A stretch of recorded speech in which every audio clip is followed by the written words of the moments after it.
Managing classes is a challenge for teachers. It is for all of us. We have a whole bunch of kids coming in and these different personalities and a whole bunch of energy in these kids.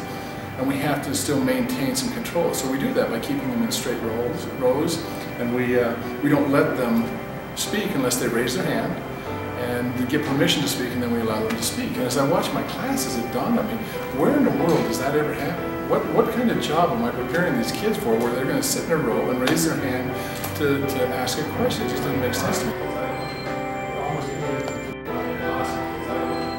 I have a sign on my wall over there that says "Assign yourself," and some kids think it's up there because I'm too lazy to give them an assignment, and it's actually not that.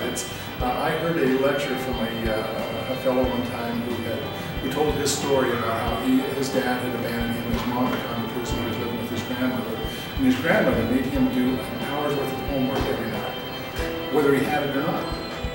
He graduated from high school, the first person in his family to ever graduate. And when he was telling me the story, he was the superintendent of schools in Washington, D.C. Because of learning that one thing, how to assign yourself, to not wait for somebody else to come and tell you what to do.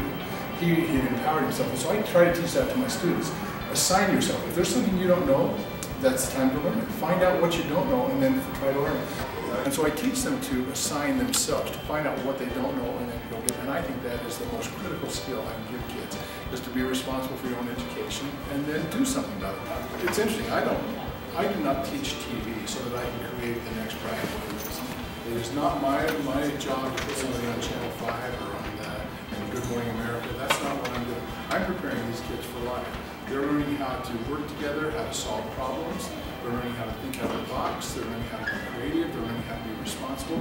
We just use TV to do that. And so I look at myself as preparing doctors and lawyers and accountants and all sorts of different careers, because it's not the TV medium that's important. It's the method of discovery that these kids get to go through that I think is important.